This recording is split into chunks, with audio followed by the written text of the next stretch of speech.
Hey everyone, my name is Chloe and welcome to the start of another weekly reading vlog. So today is Sunday and you guys, it is like stormy and perfect outside. So this morning I spent all morning baking because we are gonna move here in just a couple days, and so I wanted to have breakfast stuff like ready to go. We're gonna go to my parents for probably a week. So yeah, I wanted to have stuff ready to go. So I did that, and like that is just the perfect weather. But Annie, I think, is getting teeth or something, and she is like demanding to be held constantly. So I am sitting outside for my sanity at the moment.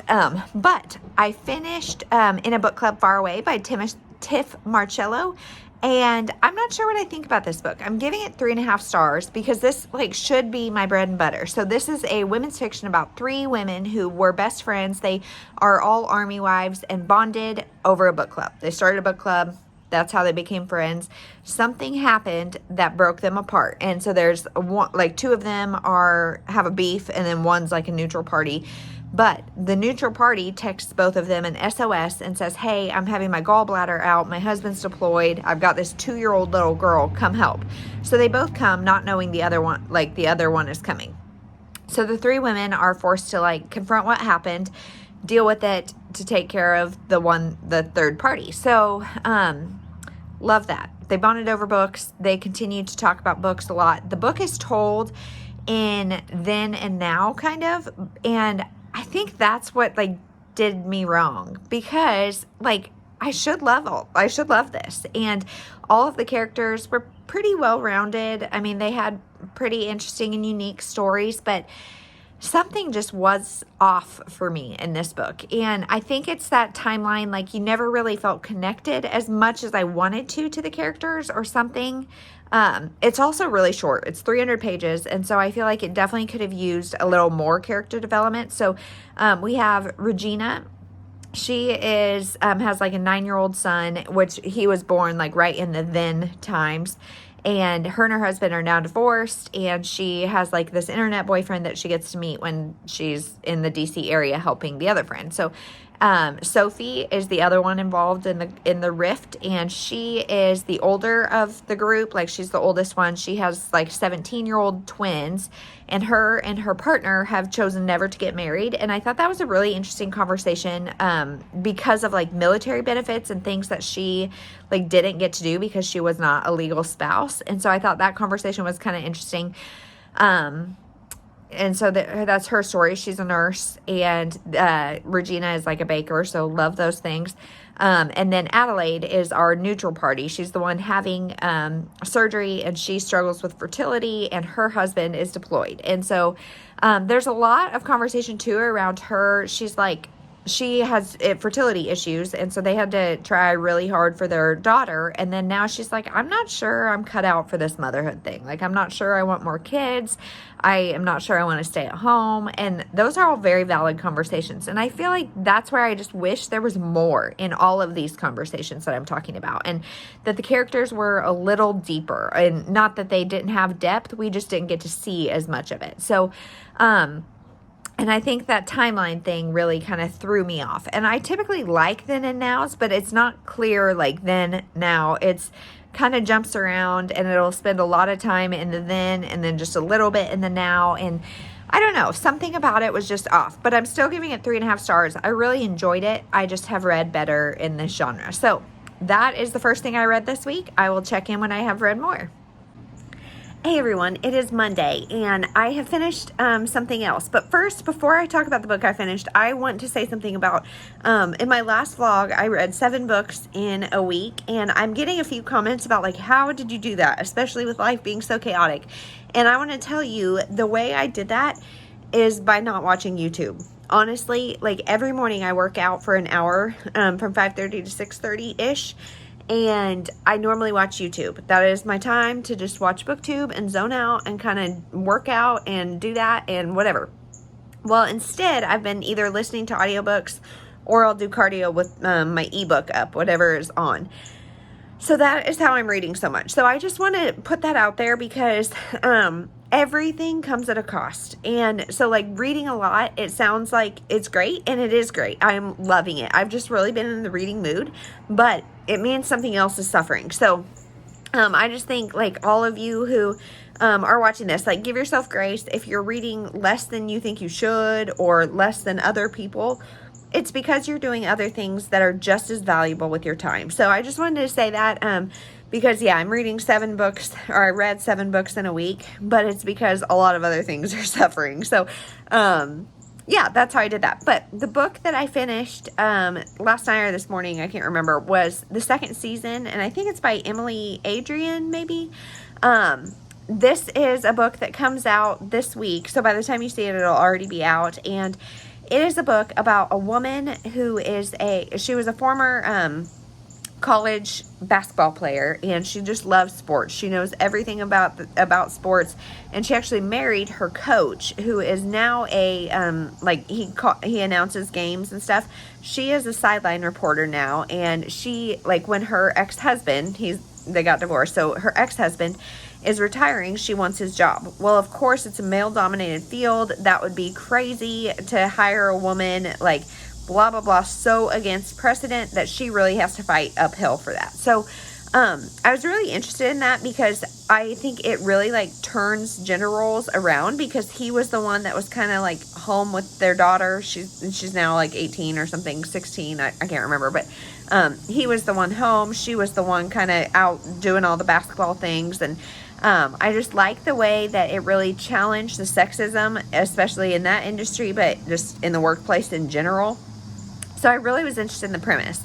However, I have a lot of problems with this book. I gave it 2.5 stars. I think the first is just the structure or the lack thereof or something. Like, there are huge plot holes that I'm like, wait, what? Like, what happened? How did we get here? Like, not even necessarily like time jumps, but things that it's like, first of all, like, for example, she is she's sideline reporting for the NBA, I think. But then they, like, reference a bunch of, like, college basketball terms. So I don't know if this is the author not knowing what she's talking about, or, like, or she does both. Like, I don't think that's a thing, but I don't really know.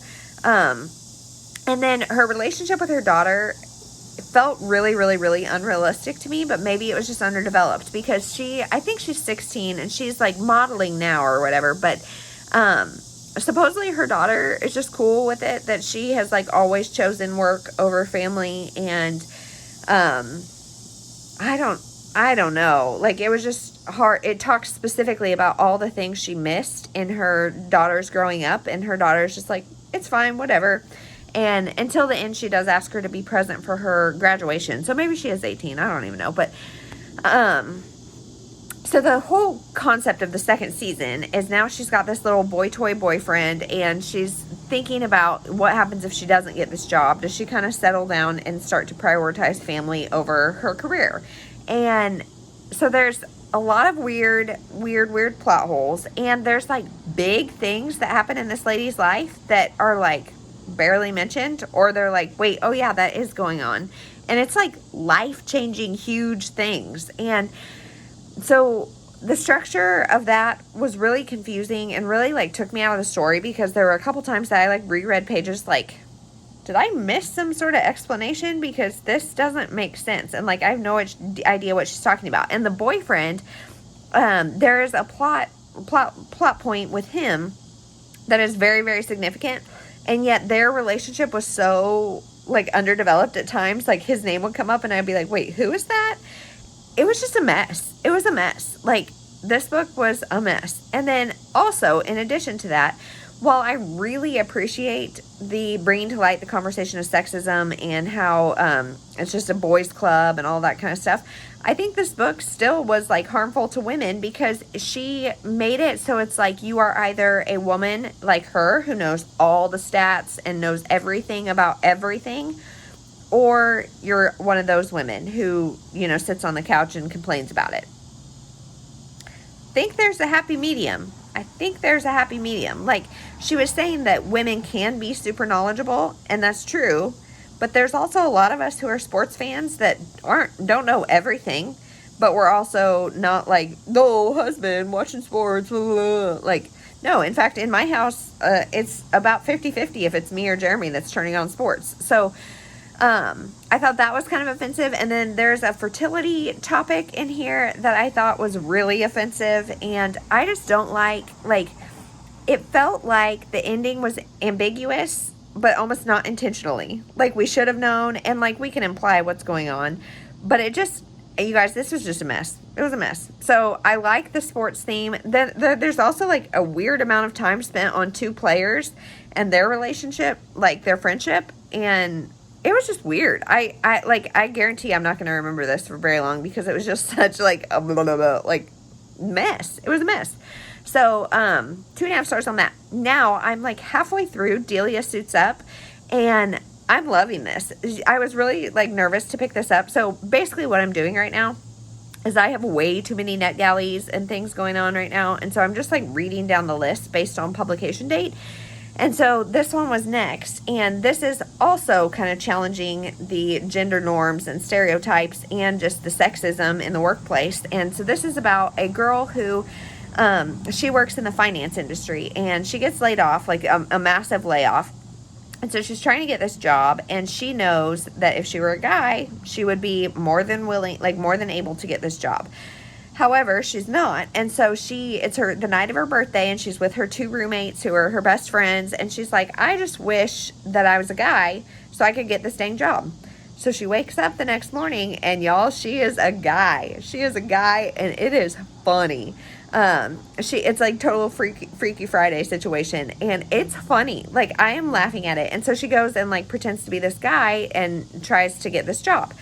And like, it's funny. I'm really enjoying it. It's a definite like cute rom-com, and it's fun. I am really enjoying it. I love her roommates. She has a crush, and so now, of course, navigating that when she's this guy. And I would say this is not completely sweet. I'm probably like halfway or 2/3 of the way in, and there's been no like sex or steamy times of any sort, but there is a lot of her like discovering her male anatomy, and there's like just a lot of learning how to deal with that. And so this is definitely not a completely sweet book, but there's been no steam. So I just am thinking it's funny. And I also really appreciate the author's note in the beginning. It talks about her role, like the author's role. She worked in the financial industry, and then also just the respect that she has for women who have come before, and also the fact that gender is not a one-size-fits-all black and white thing like it's done in this book. It is simply done for this message, but it's not as black and white as it may seem in the book. So I really appreciate that. Thought it was a nice little add-on, and so far I'm liking the book a lot. So now we are just moving and moving and moving and moving today, you guys. We are like all hands on deck, and we have about a week a week-ish until we need to be out, and I'm feeling like we're in a really good position. You guys, it's just like packing and getting anything done with a 3-year-old and a 1-year-old is like brushing your teeth while eating Oreos. It is like we have packed a box, gotten a box of crap out. Packed a box, gotten a box of crap out. So I'm also just trying to purge a ton. So we're really making headway. I'm feeling pretty good. Yeah. So that is it. Ainsley, I let her skip nap today, and she is like literally delirious. So pray for me that this works out, and we'll talk to you tomorrow when I finish this book. Hey everyone, it is Tuesday, and we are just getting home from the pool because the girls have been so awesome this weekend, and like yesterday and stuff. All we've been doing is packing and trying to get stuff ready to go, and they have just been so good and so cooperative and wonderful. So today we decided just to take a break, and this morning we went swimming, and we went swimming at my parents' house. And you guys, I swear these children have a radar, because I have been trying to wash my hair every morning for a while. I'm not even going to tell you how long because it's gross. And no matter what time I wake up, these children wake up before I have time to wash my dang hair. So We took showers at my parents' house, and that was really nice because I had babysitters while I washed my dang hair. And if you have long curly hair, you know, it is like a process. I loathe the process anyway, but then it's like been like a joke because I just have not been able to wash my dang hair. But it's super dry, so it hasn't been as bad, but I think I'm really just justifying the fact that my hair had gone way too long without being washed. So feel good, feel new, ready to roll, back at it. So I finished Dealey Suits Up by Amanda Axel or Askell. I'm not sure. I will have a picture up, but I really like this book. I gave it 4 stars. So like I said, it's a Freaky Friday retelling. It's her birthday. She's just been laid off in a massive layoff. She works in the finance industry, and she's like, hey, I just wish I was a dude, so this would be easier for me to get this dang job that she wants. And so then, surprise, next morning she wakes up and she's a dude. So this book, you 1,000% have to like suspend your disbelief. Like nothing.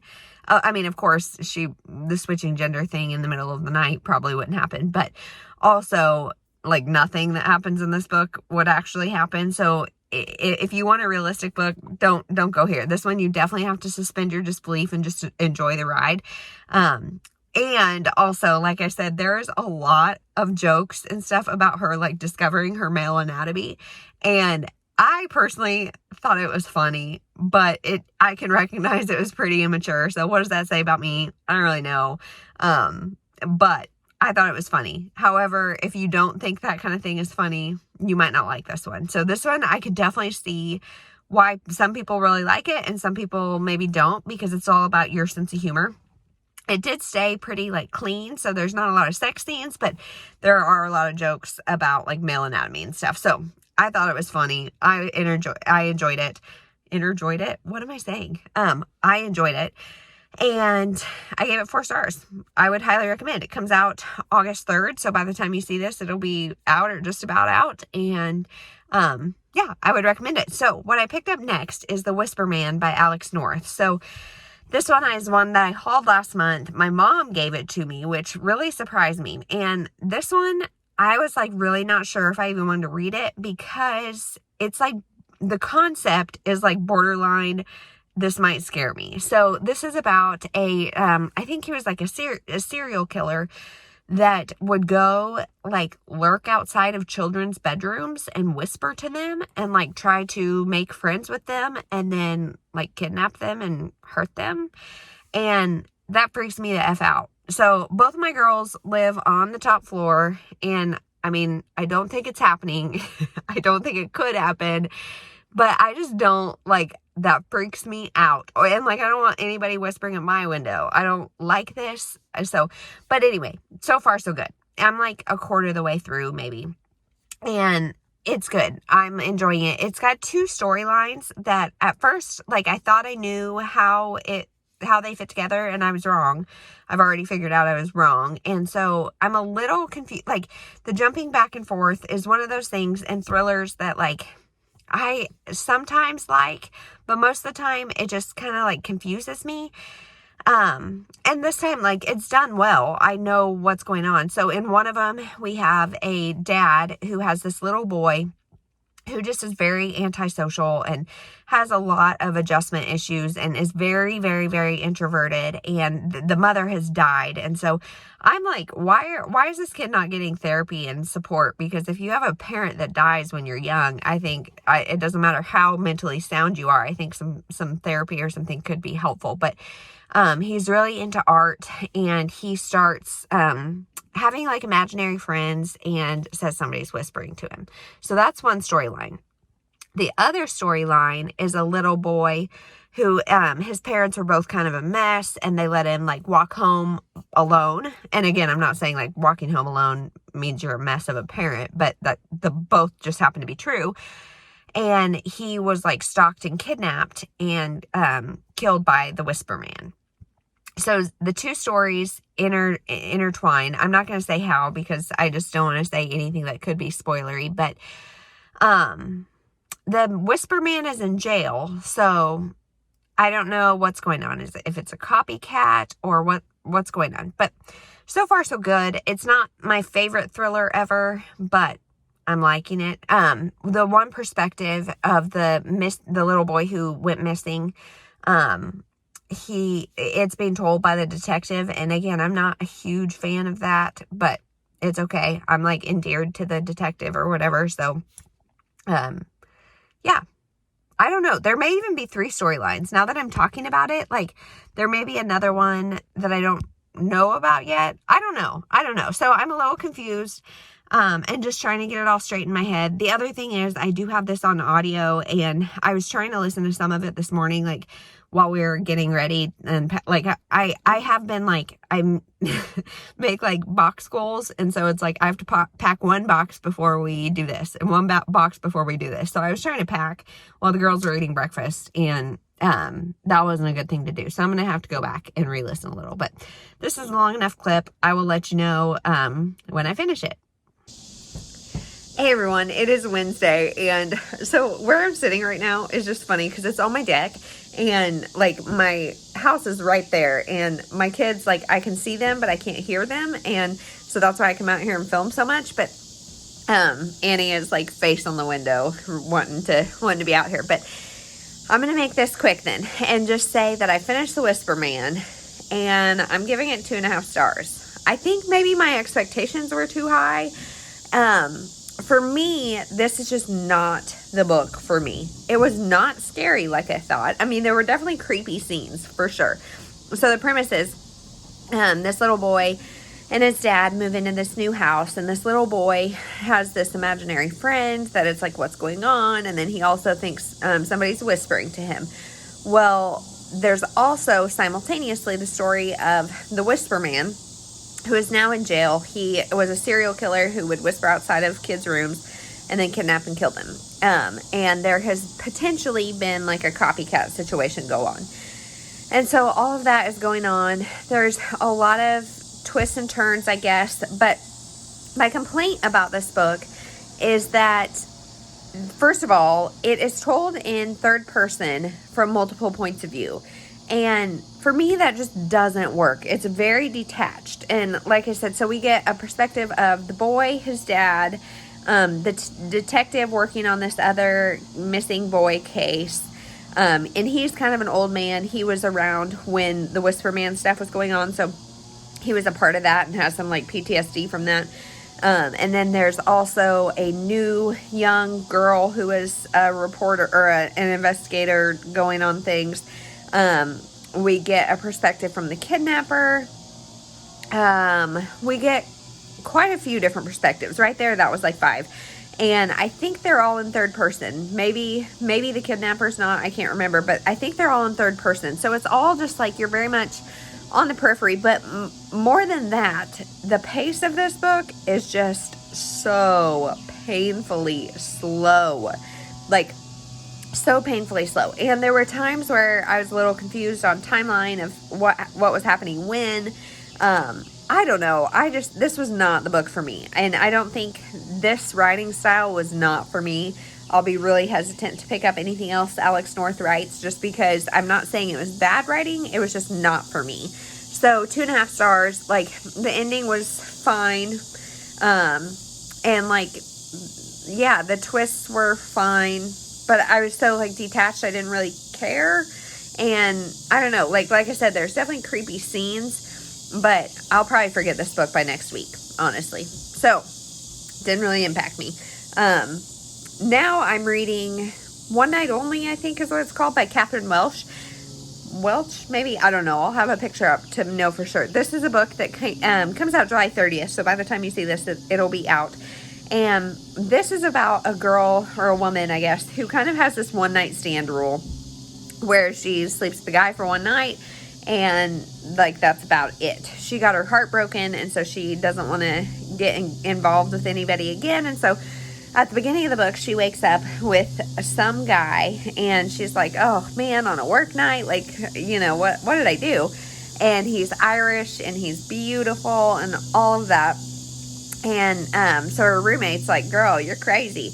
But then she goes to her best friend's wedding. So her best friend is getting married in Ireland to an Irish guy. So she goes over there because she is the maid of honor, and she goes, and lo and behold, her one night stand is the groom's brother. So it's a really fun story. I'm really enjoying it, except, like, I love the guy. Like, his name is Dalton or something like that.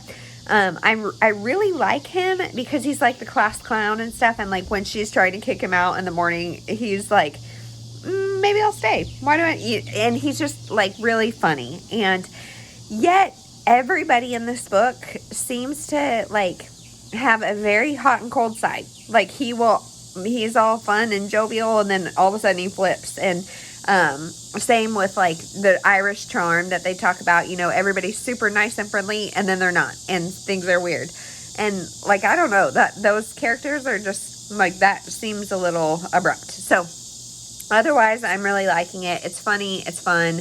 Yeah, I'm enjoying it. So that is what I'm doing right now. I'll check in when I finish it. Hey everyone, it is Thursday during nap time, and I'm not even going to go outside, and, like, I'm just feeling ballsy today, and I'm going to risk waking the kids up to film inside because it is 110 degrees outside. 110 degrees.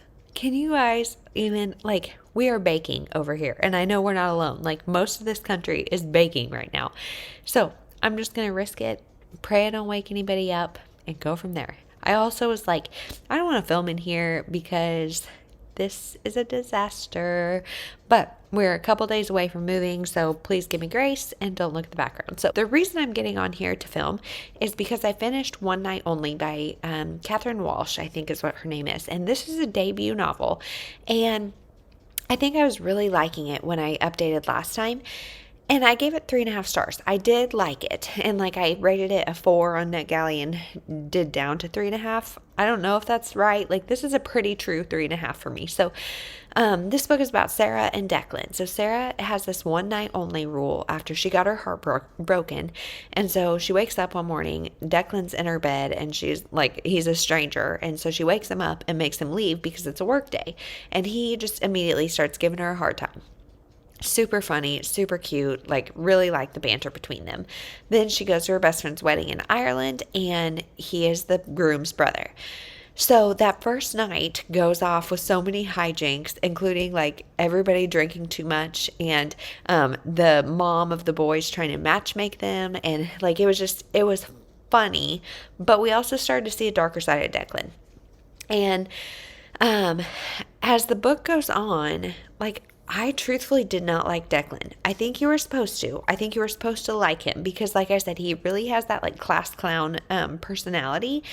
But the reason I didn't like him is, one, because, like, he definitely had hot and cold times that I'm like, yikes, for somebody you don't know, like, maybe, I don't know if you want to get involved, but that's just me personally. But more than that, he assumes on multiple occasions that he knows what Sarah wants and needs. And so his actions are according to that. And he's not always right. And so then when it all inevitably blows up, he says it's her walls that kept them apart.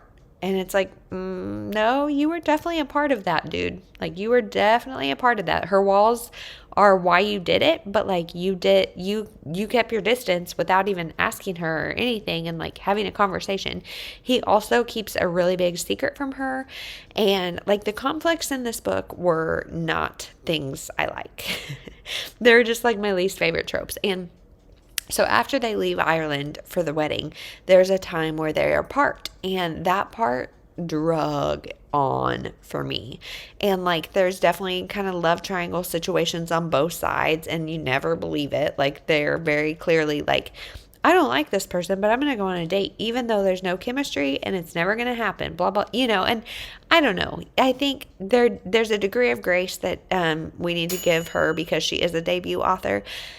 But there were definitely, like, I didn't really like Declan. I just don't like that at all when people, like, assume they know what's best for you and don't talk to you.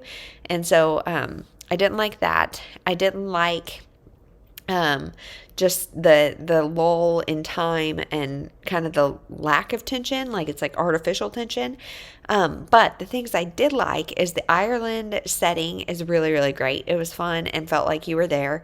I loved the cast of characters surrounding Sarah and Declan. So we've got like Declan's brother, Sarah's best friend. They're the two getting married.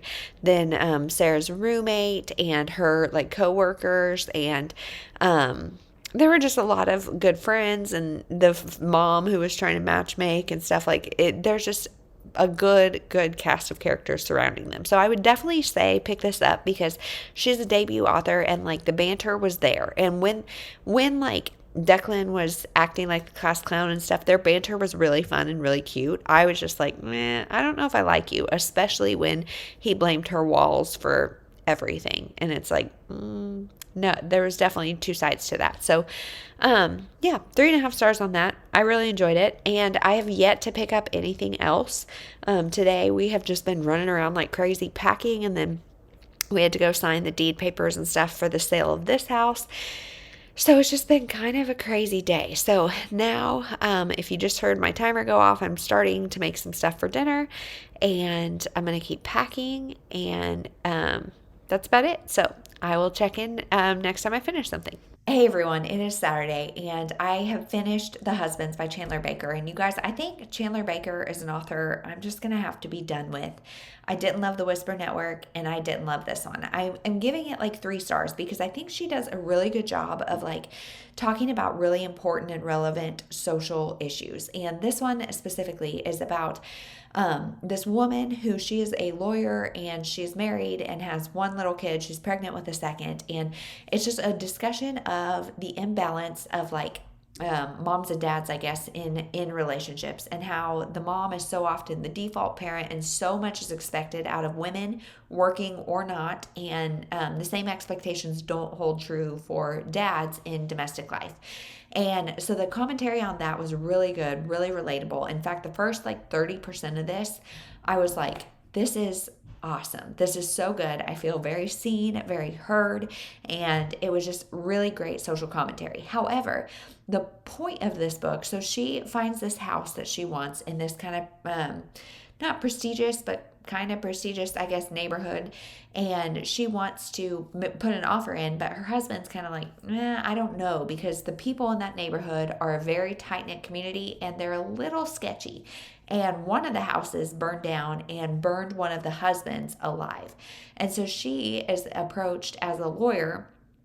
The wife wants to figure out what happened and like sue for wrongful death, whether that's an appliance issue, a builder issue, like whatever the issue is, she wants to make sure she's compensated for it. So our character takes on that case in order to kind of get in with these women, and like they bring her in and fully embrace her. And so she's like, hey, these are friends, this is all great, but there's more to the story than it seems. So there's that going on. This is pitched as a like gender swapped Stepford Wives, and it is very much that. So if that's your thing, then you may really like this book. But that also means the ending is pretty predictable and just felt like you could see it coming from a mile away. And then also there is something that happened in her past that is like this huge, deep, dark secret. And when it came out, it was like, I don't know. I was just underwhelmed by it, I guess. And like her husband's resentment of her for that and all of that kind of stuff was all really, really understandable and valid. It just was not the most exciting to read about, I guess. I don't know. I feel really insensitive even saying that. But the point that I want to say is just that this book is like, just slow. And like it stopped and started so many times. It had like really fast moments and then it just was slow and slow and slow. And then really fast moments and then slow and slow. And so I didn't love this book. I don't think I'll pick up another Chandler Baker. That's my thoughts on that. So that is it. Today is Saturday, so I'm going to end this vlog here. It's also the 31st, and that like it doesn't matter. I always end on a Saturday, but it like feels really good just to round out my reading that way. So we will see you next week. Let me know what the best part of your reading week was, and next week we will be in a new house. So super exciting. We'll see you then.